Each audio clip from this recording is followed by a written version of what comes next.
Hey, what's going on, guys? In this video, I wanted to address an issue that really seems to divide people. It's an issue that a lot of people they don't quite grasp. There's a lot of conjecture, a lot of misinformation, misunderstanding about it. And the topic I wanted to talk about today was depression. Now, I have a history of depression, so I'm going to be talking out of experience. Um, Not to bore you with the facts, but I was diagnosed with depression in 2008, and I've sort of dealt with it since. Um, Gone all the way down the rabbit hole. So in terms of knowing about it, yeah, I'm the guy. Um, so mainly my issue is that there's a lot of people, and even just YouTube, who are just throwing stuff out there like it's not real, or it's just a matter of manning up, and it's not the case. So today I just wanted to debunk the top four myths and just give you guys, people who don't suffer from depression, give them an idea of what it actually is. And hopefully give people who actually suffer from depression some sort of something to look at, something to look at to realize that, hey, there's nothing wrong with me. This is something that people suffer from.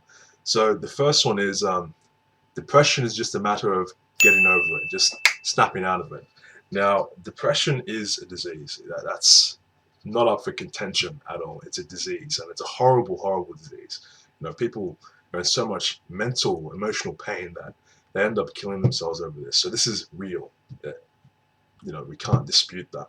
Um, but when you look at other diseases, if you look at something like cancer, if you look at asthma, if somebody was having an asthma attack, you wouldn't go up to the guy and just, hey, just breathe. Hey, come on, man, just suck the air in. You can do it. You've got lungs.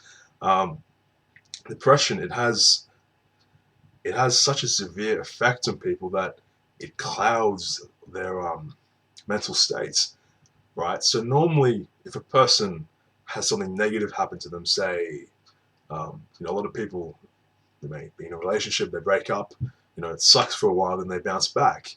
Now, if somebody has depression, they can just keep bottoming out, and their mood is just constantly low. You could tell them, you know, you just won $1 billion. They wouldn't care. You could tell them, your entire family, is injured in a car crash, and it's the same thing. Their emotion is just at a constant flat line, but like a very low flat line. Um, so it's not a matter of just snapping out of it. It's a matter of having to work through it slowly. Um, and there's nothing wrong with that. There's nothing wrong with being depressed. If you look at the statistics, I think let me check here. In Australia, it's like 25% of adults will suffer from it at some time in their life. So 1 in 4 people. So that's just ridiculous. I mean, you might be the person who suffers from it, might be your dad, your mother, your sister, your friend, whatever, but it's out there, and it's not a matter of just snapping out of it. You can't get over it. You wouldn't tell somebody who has cancer to just get over it. Second one, depression is a sign of weakness. Now, this is really, it's not a tough one, but it's a controversial one, because if anybody has depression, they'll tell you it's not a matter of weakness. The problem with depression is that it drains you so much emotionally, because you're dealing with all these racing thoughts, you're dealing with all these negative thoughts. Like, you could just, whereas a regular person would just get along and do it, say, go to the shops, you're only thinking about what you're going to buy. A person has depression has to deal with just doing that, as well as all of the emotional baggage that's sort of stuck in their head, and sort of this negative emotional feedback loop that is just, they have to use their willpower, they have to exert themselves just to sort of shut that down, shut that away. So people become so drained from that exertion of having to just push that, onto the back burner, push that negativity to the side, that often people are bedridden. People, they can't even get out of bed. Um, they lose weight because they have no appetite. They can't eat. Um, so rather than depression being a sign of weakness, if somebody can weather the storm, if somebody has severe depression, and they can still roll the punches, they can still keep doing what they have to do, then that's nothing but a sign of strength, right? That's a sign of strength. Definitely not a sign of weakness, because it's a horrible, horrible disease. And having been there, um, it will rob you of your vitality, your hopes, your dreams. It just pulls the rug out from under you. So it's ugly disease. Um, Number three, um, depression can't get better.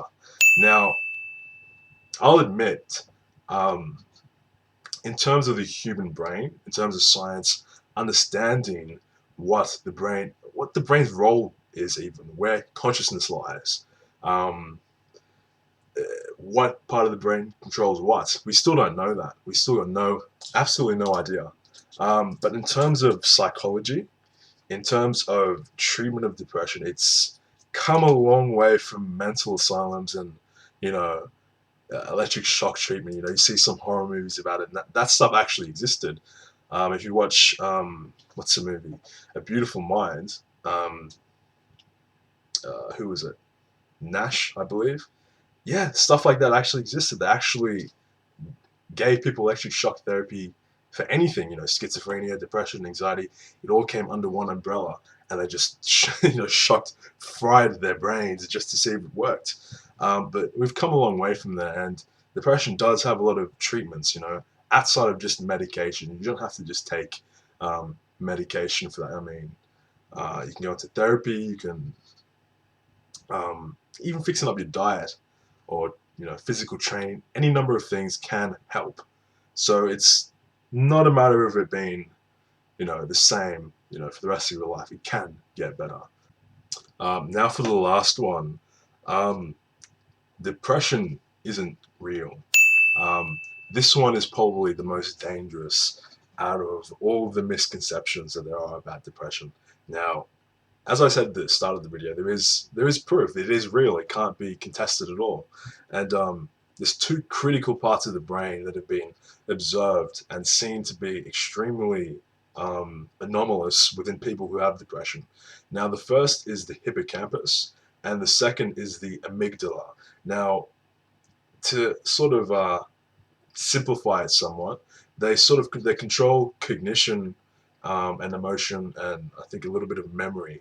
And the issue with those people who have depression is that it tends to amplify um, negative emotion. So when you say to somebody, "Hey, snap out of it," it doesn't work, because even though you might be perceiving the same negative event, the person with an unhealthy or irregular hippocampus and amygdala, they their brains amplify that negative emotion um, several times, to the point where they become almost petrified. They can't act. They can't, you know, move forward, because the negative emotion is so great. It's so substantial that they're essentially powerless in the face of it. They can't really do much. So that's just one aspect of depression being real. But also, scientists were also able to identify, um, also in relation to anxiety, the activity of the adrenal glands. Now, you should know what the adrenal glands do. It's in terms of releasing adrenaline, and in terms of being aligned with the fight or flight response. So they found that in people with depression and anxiety, the adrenal glands were overactive. I believe, I'm not sure if they were releasing cortisol as well, the stress hormone. Um, but these two in tandem, they sort of signal to the body that there's a stress, and that even that in itself, that overactivity can fatigue people.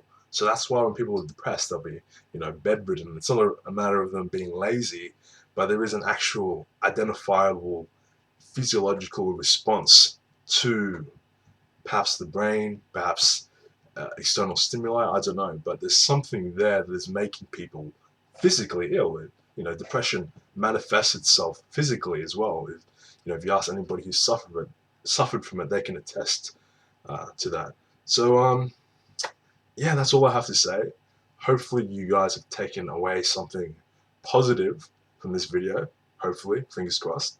But until next time, signing off. See ya.